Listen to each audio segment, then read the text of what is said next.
Have you ever had one of those overwhelming urges to just stop? Perhaps you were going to turn right and something told you, no, go straight or go left. It might seem like there's absolutely nothing wrong. But what if this feeling was more than just a hunch? What if this is actually your intuition telling you something and protecting you? Intuition often speaks to you in a whisper.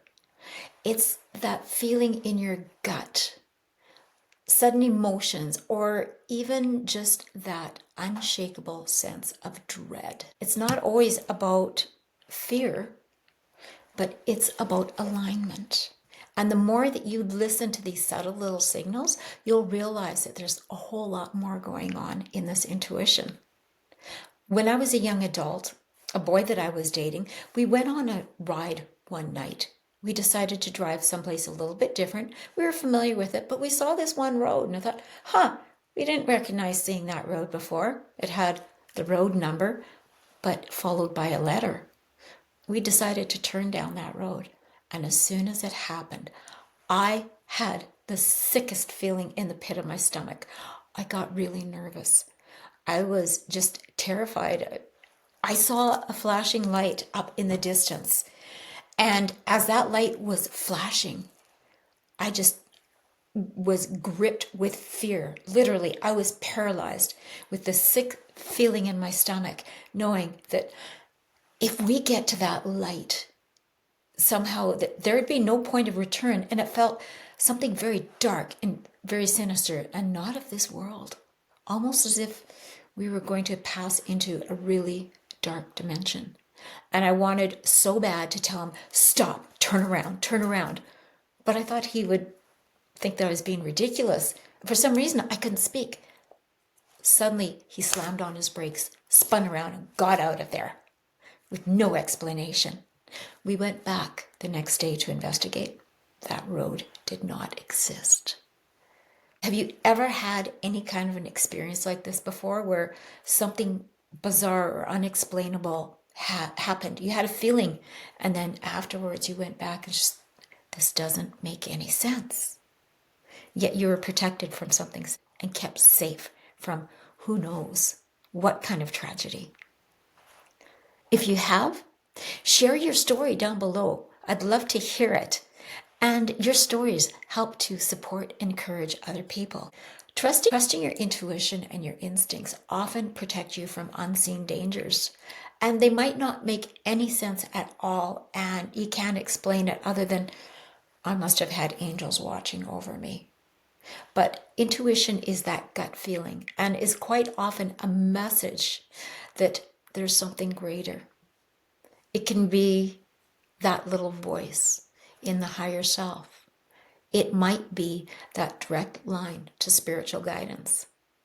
Angels, spirit guides, communicating with you and often seeing you through subtle little nudges, sensations, emotions, especially when it comes to encountering something that's just not in your highest good. Sometimes these messages, they can come like, you feel like chills have come over you. You get goosebumps. You get a knot in your stomach. You get a sense of unease or some other kind of physical reaction, like maybe even tightness in your chest or heaviness in the air.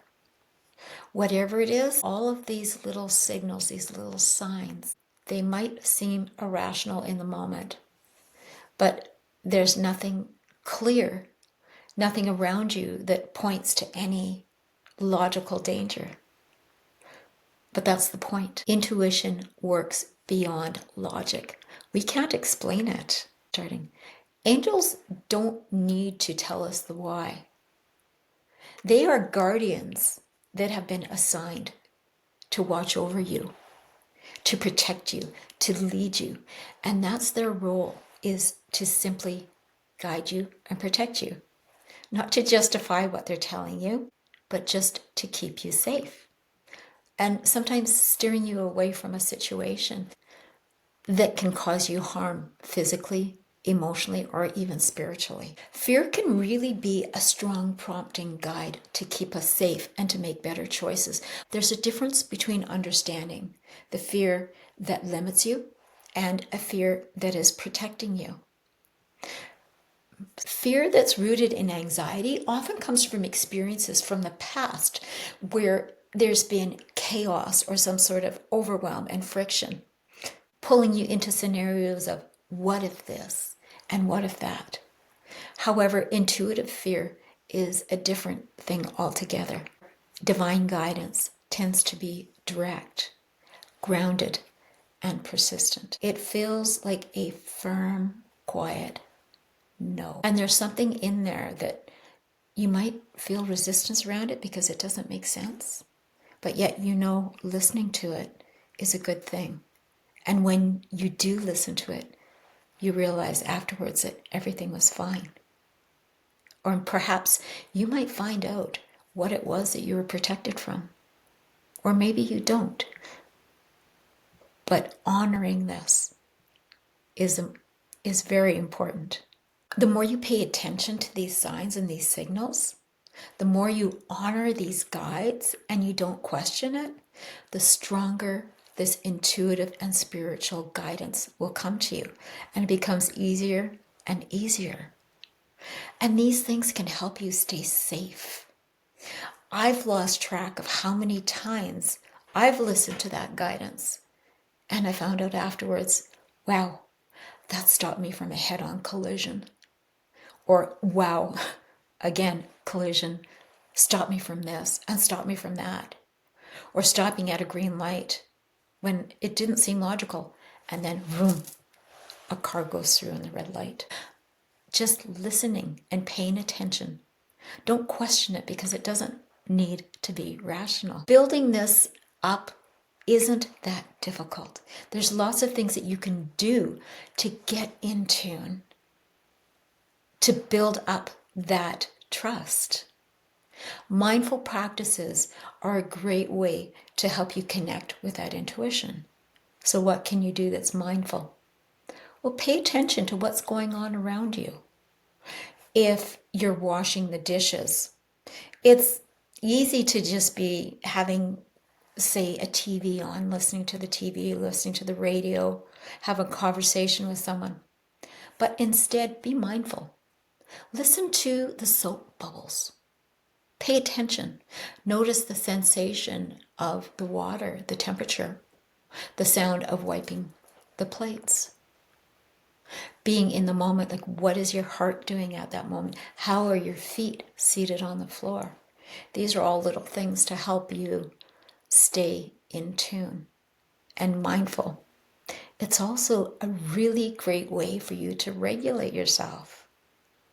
A journal, writing things down, keeping a journal is a great practice to help you get things out, but also how you can look back and reflect on things later, writing things down of things that maybe didn't make sense or things that happened. And later on you saw, oh, wow, that's why this happened. Or you might realize that you're protected for something. And going back to read it, reinforces this. Another thing that you can do to get connected with that in your journaling, if you don't know what to write, my favorite thing to do is just sit down with the paper and a book, and I just write, what do you want me to know? And I wait. And I just write down whatever it is that I feel I'm being told. It doesn't need to make sense. You don't have to rationalize it, because afterwards you can go back and read it and say, oh, okay, I get it. Staying grounded. This is also a really great tool for you to connect with that spiritual energy, to be able to hear from divine and feel things. And especially if you are a sensitive person or an empath, you need to protect your energy, because you can pick up on other people's emotions and it can really throw you amok. So staying grounded with things like meditation can really help you to protect that energy. By doing this, you'll notice eventually the more and more you listen to your intuition without even any evidence of why, you're going to see more how you're being divinely led or divinely protected. If any of this resonates with you, please put a comment below. Share your story. If you haven't already subscribed, hit the notification bell so you know when the next video is coming. And if you'd like to learn more, learn how to work with me, look below for the details in the description. Or if you have something that you want to look at and process, questions that you might have, you can have a free brainstorming charge, and I promise I'm not going to try to sell you. So again, if this resonates with you, please share it with someone, comment below, and feel free to tell me other things that you want to know more about deeper. This helps me to create more material for you. I'm Elizabeth, your intuitive spiritual ADHD counselor. Be blessed and have a fantastic day.